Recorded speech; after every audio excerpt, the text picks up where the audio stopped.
Hope you guys are doing well today. Let me just wrap up my attendance here. So let's see, Isabella's here. Jameson is in here.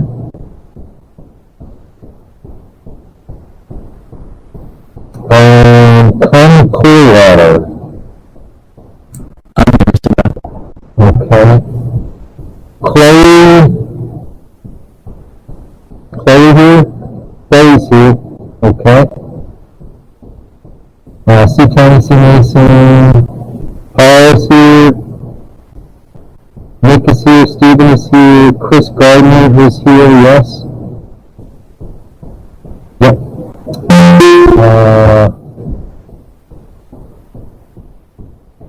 Amina is here. Chris LaCar. I thought I saw Chris LaCar. Yep. See Chris. Braden is here. Let's see. How about Yoshi? Is Yoshi here? Yoshi is here. Quinn is here. Booze is here. Let's see, Bella, Nick, Noah, DJ, Tommy. How about Eddie Smith? Is she here? No? Okay. So guys, good afternoon. Hope things are going well for you on this Monday in November. Right? And this is the beginning of the second marking period. Even though technically the marking period was over last Tuesday, I really feel like this is the beginning of the second marking period, as last week we were kind of wrapping things up for the first marking period. So, as you can see from the Google Classroom stream, I have a couple things I want to talk about today and do today, and not the least of which is that mock IRR rewriting, the outline for that. I wanted to take a look at that today. But before we move forward with things, I just thought it would be a good time to kind of reflect a little bit on the first marking period and to really kind of set some goals on things that we can improve moving forward, and you know, just to make the best of this situation. So to that end, I have this, what I'm going to call, I posted a question. I'm not throwing out a question, it's more of a statement. And I'm entitling it the syllabus addendum. And I said, please read this addendum and click the yes button below so that I know you took a look at it.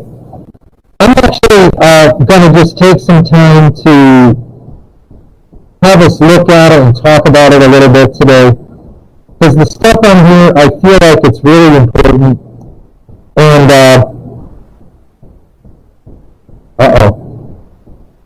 come on. I just feel like it'll be good moving forward if we just take a little time to talk about it.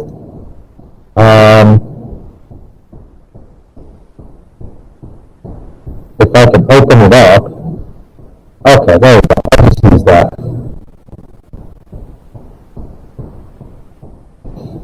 Alright, let me get this up on the screen for everybody.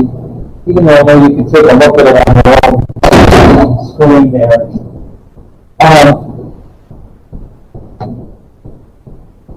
So, and I think I've brought this up already as the first marking period was winding down.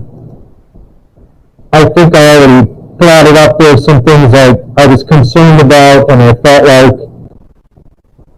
you know, we need to kind of improve upon these things a little bit. As I kind of looked at how things were developing.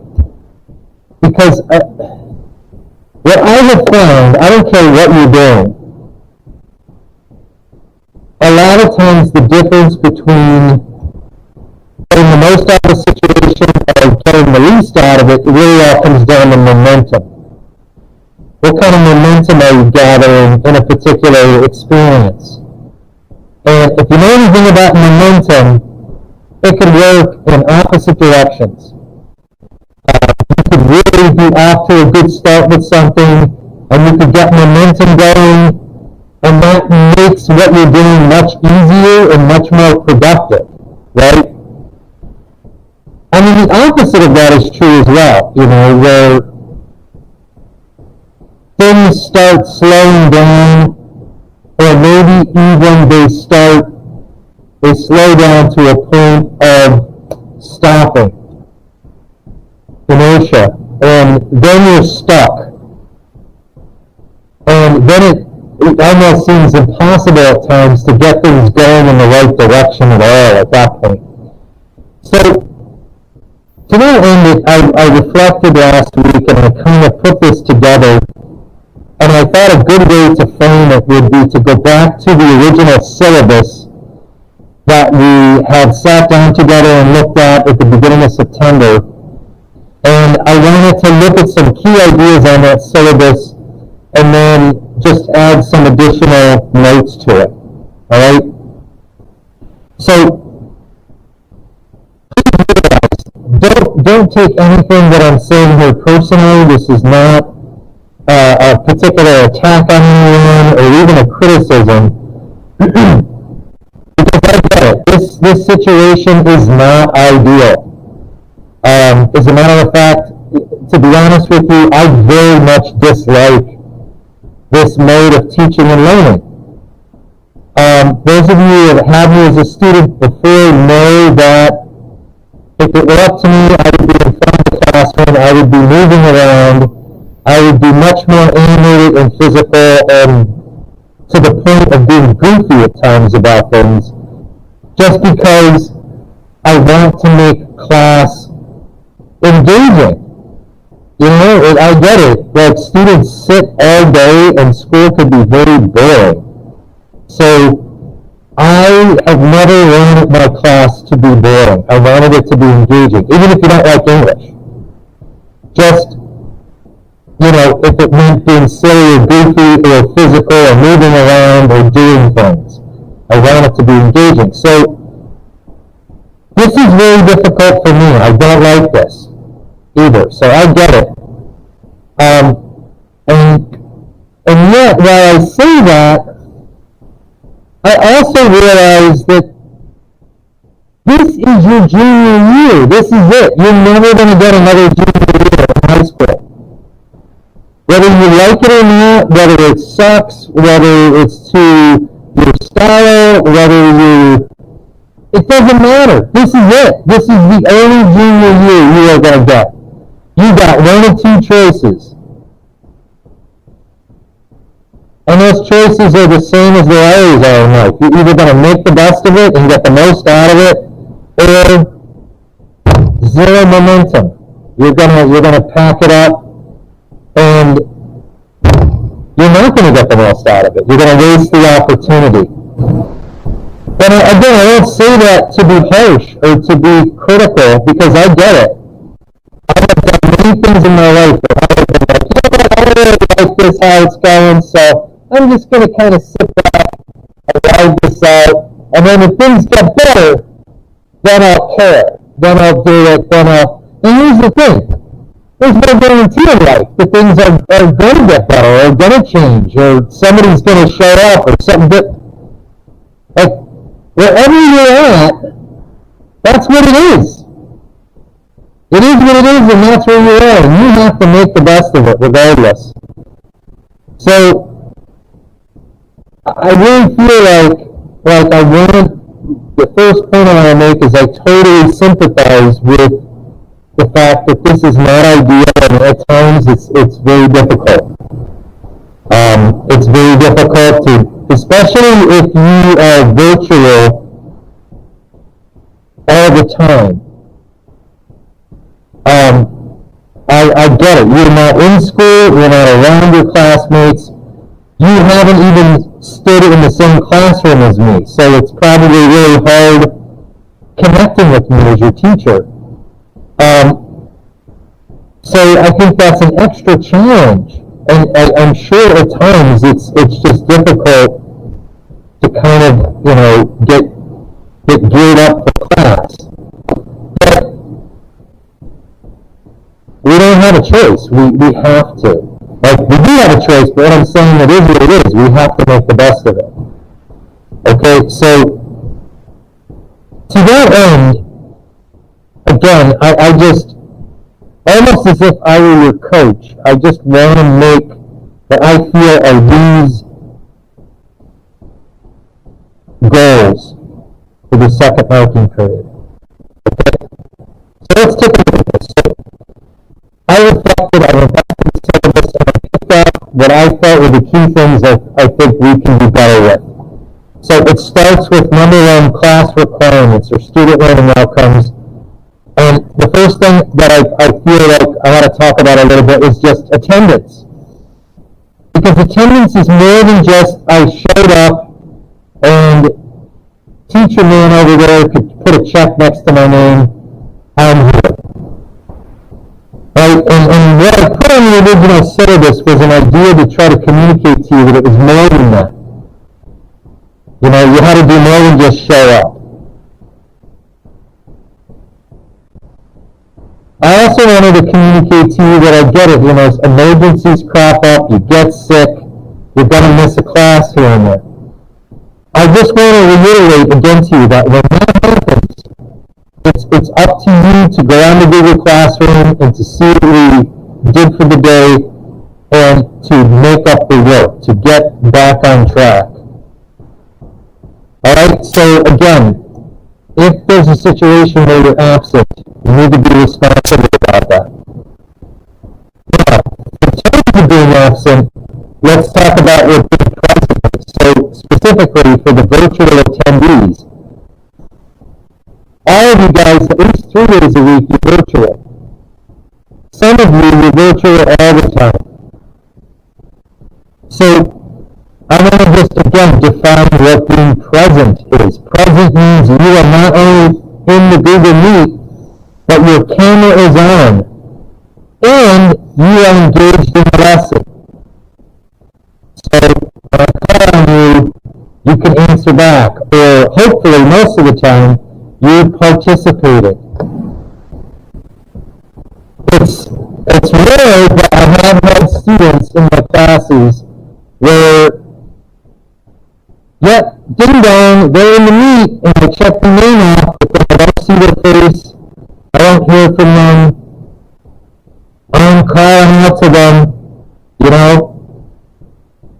I'm saying, hey, Ricky, are you there? Rick, nothing.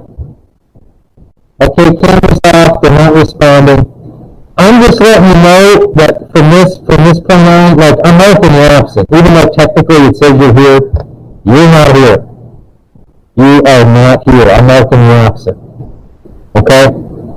That is not really a problem in this class, per se, but again, I'm just letting my students know. Like, you being present is you literally and figuratively being present. That means you're actively engaged. I can see that happening. Alright, and again, I'm your teacher, I'm your coach. I'm doing this because it's what's best for you. Because this is it. You get one junior year, and you've got to make the most of it. Alright, so that's first of all. And again, that goes along with being prepared for class. Right? That goes along with the technology. So, any questions on that first part of what I wanted to talk about? Because that's not really the big problem, but that's part of the problem. Habits are momentum. You make the good habits, you're showing up every day, you're hooked in, you're online, you're participating, you're engaged, you get momentum with that. It can go the other way. You start missing, you start thinking in your mind that, I'm virtual, and it's kind of optional, and I don't really feel like getting out of bed, and I'll just look on, and you start going the other way with it. So, we can't let that happen. Alright, no comments, no questions on that? Alright, let's talk about grades. Let's talk about assessments. So, if I go back to the syllabus again, from what I put together and what we went over back in September, this is what it said. It said the premise behind advanced placement is to create a college-level course at a high school level.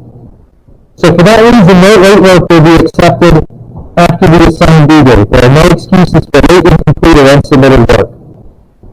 And that's where it started. And then, of course, we got into hybrid learning, and we started to see all the challenges of it. And sweet little me with my kind, soft heart started to be the nice guy. And people came to me or asked to turn things in late. And against my better judgment, I said, yeah, okay. I tried to be compassionate. And then guess what happened? Again, momentum. It started to gain momentum. More and more late work. More and more late work. More and more emails started, racking up in the email box. What about this grade? What about that?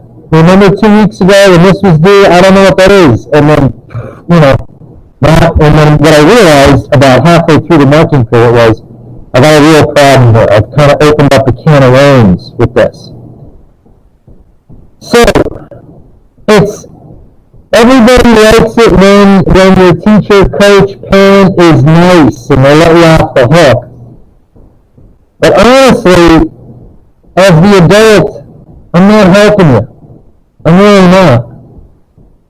I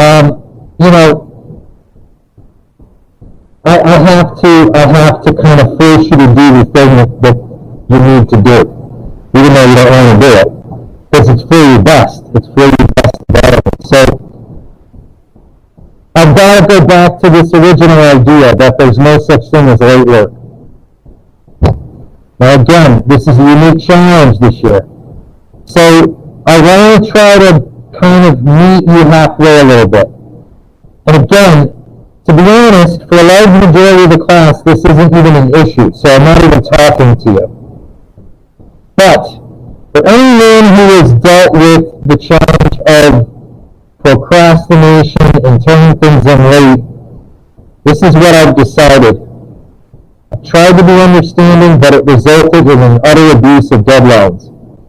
So I'm returning kind of to my original stance on this.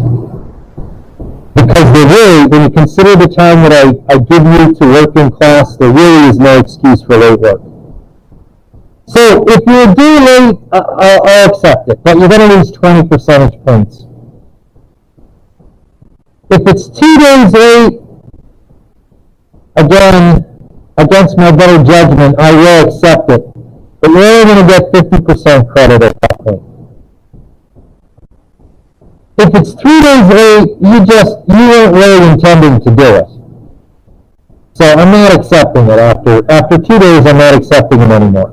It's just a zero, and you need to learn from it and move on. Don't email it to me. Don't submit it. I don't care if you submit it. It's a zero. All right, we have to flip the switch on this. You have to get engaged in class, do your work in class, ask questions in class. You've got to utilize the time. It's time management, that's all this comes down to. And if this is a struggle for you, you need to get better at it. So we need to stop wasting our opportunity together. Okay, and along the same lines, I'm going to talk about class participation, but it's kind of related to grades. You've got to ask me questions in class. I cannot tell you how frustrating it was this first marking period, receiving the number of emails that I did, because I just couldn't get to them all, which meant I wasn't answering student questions. And you got to understand this, practically speaking. I have like 155 students. As much as I would like to be a personal assistant to every single one of those 155 students, it's just not possible. There aren't enough hours in the day for me to sit and answer all those emails on an individual basis. That's why I create lesson plans. That's why I create handouts. That's why I create examples for you to look at. That's why we meet 5 days a week for 32 minutes. It's so that all of my students can get on my schedule it, which is I'm sitting in front of you every day from basically 1 to 1:30. That's where you ask your questions.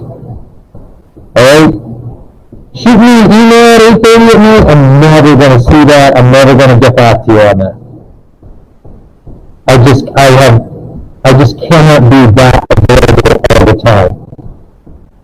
What was more frustrating to me too is I would eventually get to that email, it might have been like 3 days later, and then I think to myself, that person sat in class every day and never asked me their question. Why?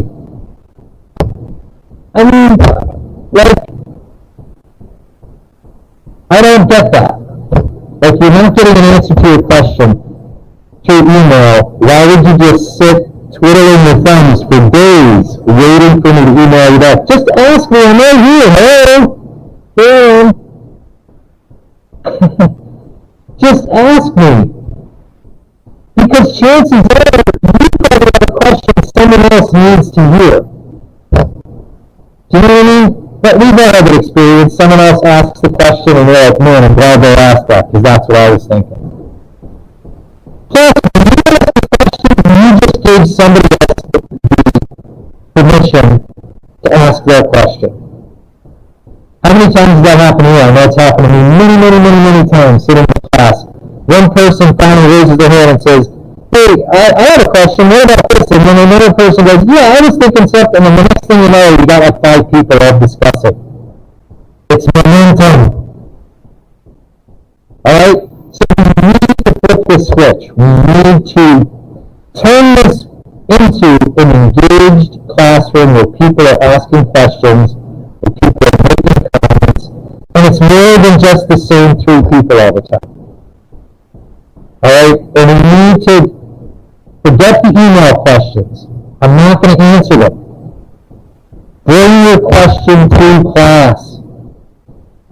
And if we don't get to it, hang up for 2 seconds while everybody's leaving and ask me then if you feel comfortable doing that. Or show up a minute early and ask me then. Okay? But we've got to give more of ourselves to this right here every day. Nate? I had a question, as in, like, so you said, like, we can't email you at night. So, like, if we have a question that we develop on a homework assignment that's due the next day, how do we turn it in even though we know something's wrong or we can't fix the answer of it? Right. Well, Nate, I'm not going to answer it at night. Like, I'll tell you what a college professor... If I develop it later at like 5. Nate, can you hear me? Nate, do you hear me? Yes, I do. Okay. I understand your point, but it's flawed because nowhere does it say that your teachers are supposed to be available to you for questions at any point in the day. So likely, even though you're thinking of a question that night, you're not going to get a response. That's why I'm saying you have to make it a habit to be the kind of person that asks questions in class beforehand. Like, let's take an essay that's due on a Friday. You should not be coming up with the question Thursday night. I didn't pop that essay on you Thursday and say, type it up and turn it in on Friday. We've been talking about that essay for probably a week. You have that whole week to be working on it and thinking of questions, and that's when you ask your questions. If you're coming up with the question the night before something's due, you have procrastinated doing that work. Okay. You're not going to get an answer from people. I'll tell you what a college professor told us one time in the class. He told us the same thing I'm telling you. He said, don't shoot me an email. I'm really answering it. Because for you to be in that scenario, you have not managed your time well. You have procrastinated. And you cannot be coming up with questions the night before something's due. So it's not a sustainable model, because think about it practically speaking. For any teacher to say to you, yeah, shoot an email, that means that everyone is just on call 24 hours a day and available for any question that anyone might have at any moment.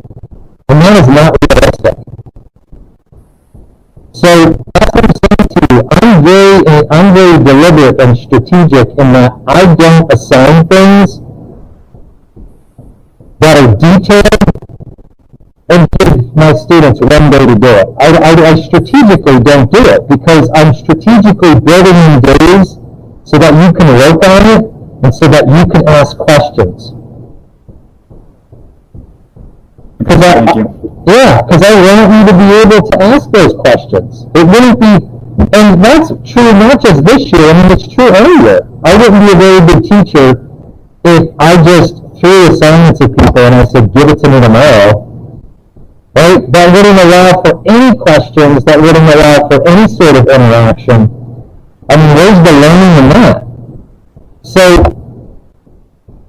it's a good question that needs asking, and I'm glad he asked it, because it really is to the point of planning. You have to plan ahead. And again, even if I tried this whole first marking period, I was emailing students at night, and I just got to a point where I was like, I can't keep this up. Like, this is not sustainable. So, what I realized too is class time becomes like a no man's land. No one's doing anything during class. So we have to flip it. We have to be like super involved and super busy during our class time together. And like, you know, for example, this IRL rough draft, you know, you've known about this for over a week, right? And we've been working on it. So if you have questions, there's plenty of time in class for you to ask those questions. All right. Anything else on that in terms of grading and questions and how to handle that? Yeah, Mr. Yes. I think I know for myself, and I think some of the other students, where we were having problems is I don't think we had a lot of time to work on it in class. I know I'm not, like, outside of school I worked on it and I finished my essay, but I think I didn't spend a very large amount of time on planning writing my essay. That I just think there should have been like more time. Like, I think it would have been helpful if there was more time to work on it so we can have like an open discussion about it. So as we're working on it, we could ask you questions, but I think that's where a lot of the emails were coming from, because we had questions while we were writing it. I know I did, but it was like sort of just hard to communicate that. You know, I worked on it all throughout the week, but I did push the majority of it to work, you know, from like Thursday to over the weekend. So as I'm sure a lot of other people did, but yeah, I just think it's kind of hard to, you know, not have that time. I think that'd be like more valuable for you too, because I know you're not, you know, you have too many emails and not enough questions are coming directly to you in class. Yeah, most definitely, and that is the balance. That's what we're trying to figure out all the time. Is obviously there's a lot to cover, and I have to try to figure out the balance between just simply covering material and piling on the work, which I don't want to do. No one wants that. Versus spending too much time in class in kind of workshop mode and not being able to cover enough material to give you guys enough examples and to give you guys enough experience with a variety of writing. And I'm trying to figure out that balance. And to be honest with you, Nick, and everybody, like I said this from the beginning, I don't want to send you guys the wrong message. This isn't really a huge problem for everybody. Really, I'm only bringing this stuff up because I don't want to see what I see as a small emerging problem become a big problem. So let me just say this again from the start, don't take this as being a big problem that we all have. It's not. I think for the most part, everyone's doing very well, and I think the grades reflect that. I think that you guys are overall, you're doing a nice job with managing your time. I just started to see a small percentage of my students kind of, slowly opening the door on some of these things, and I'm just worried that it's going to become a bigger problem as the year progresses.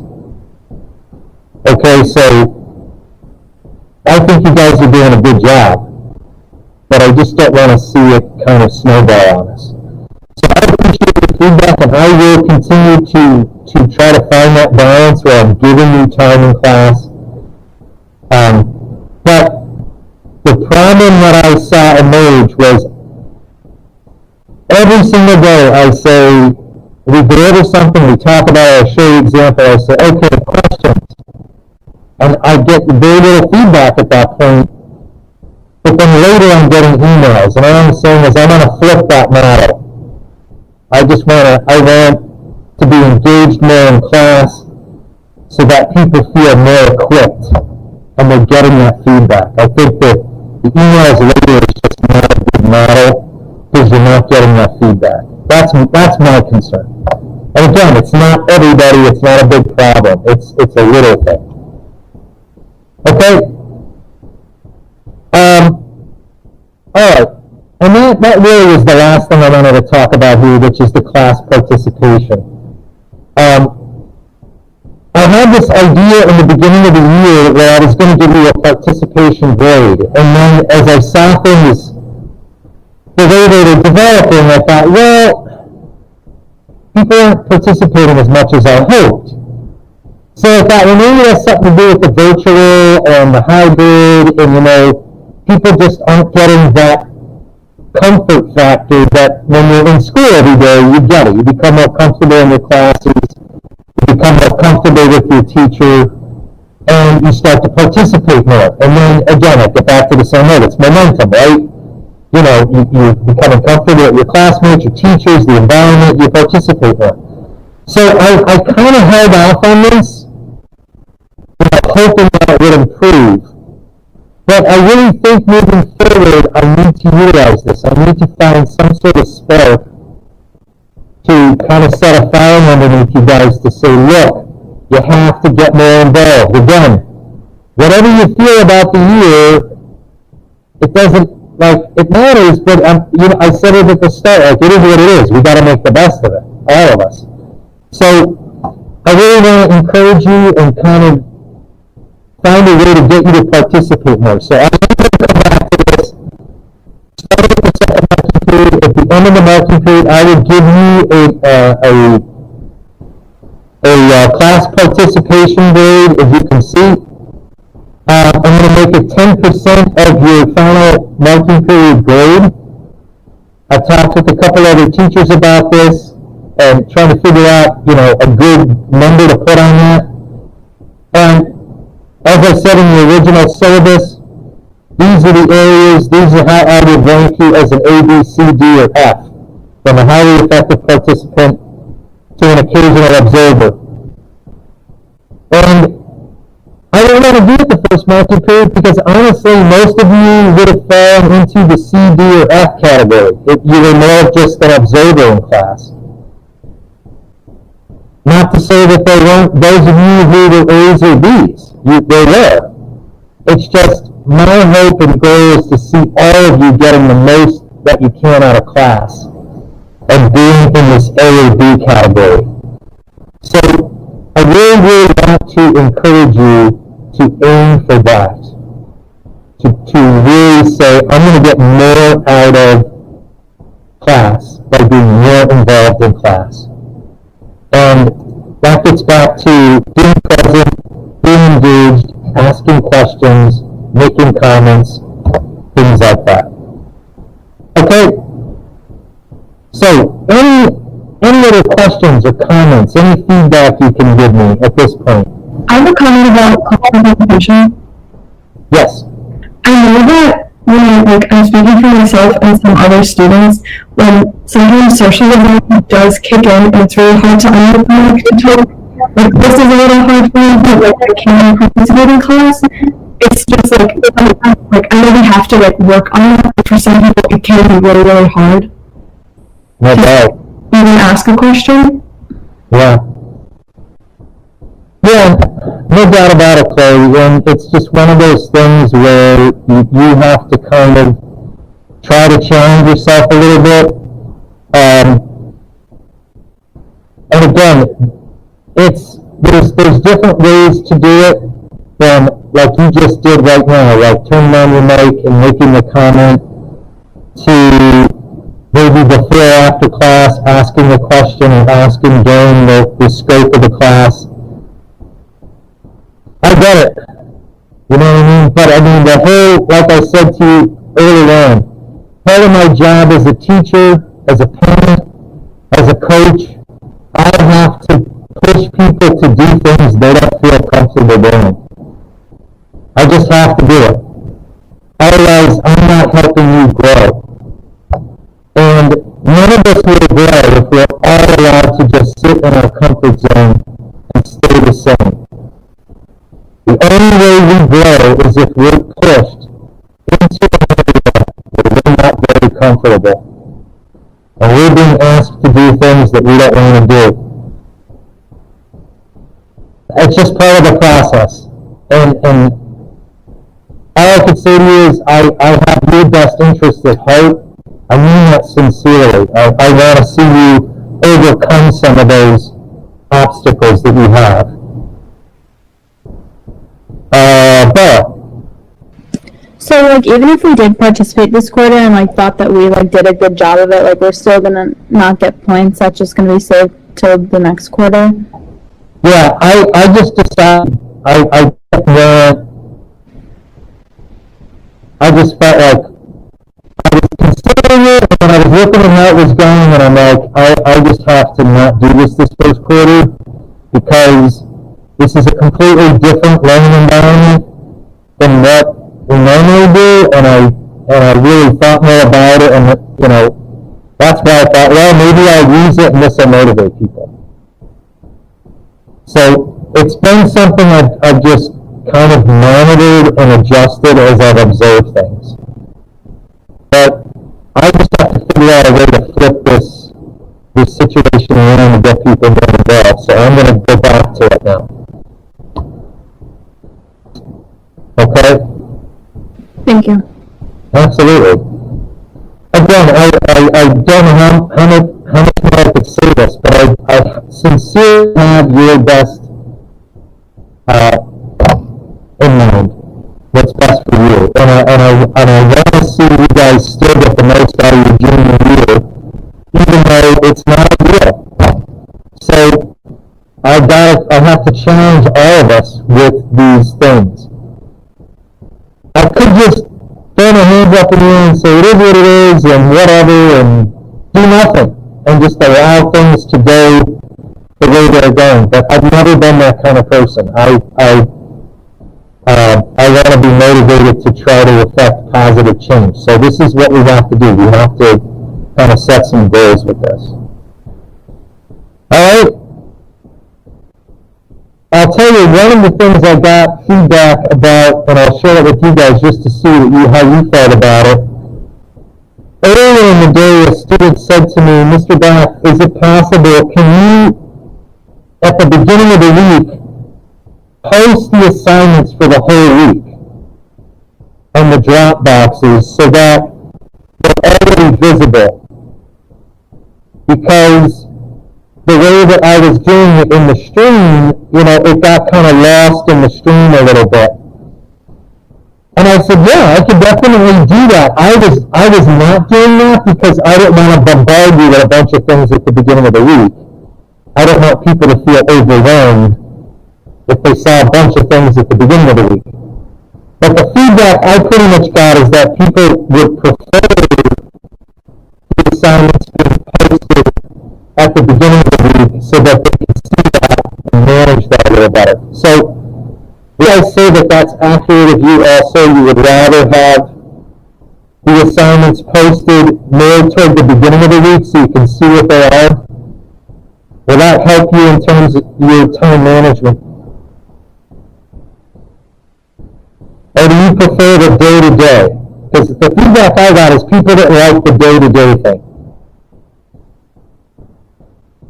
I don't know. What are your thoughts? Mr. Beth, I think I'd much rather the weekly. Okay. I like the weekly as well.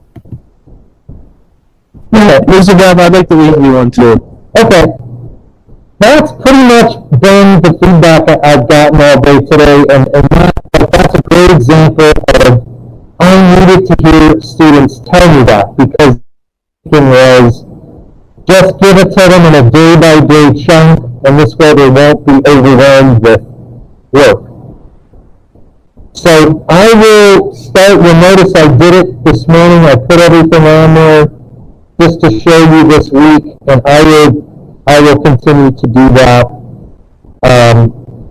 earlier in the week so you can see what you're looking at for the rest of the week. Okay, any other comments, questions, anything?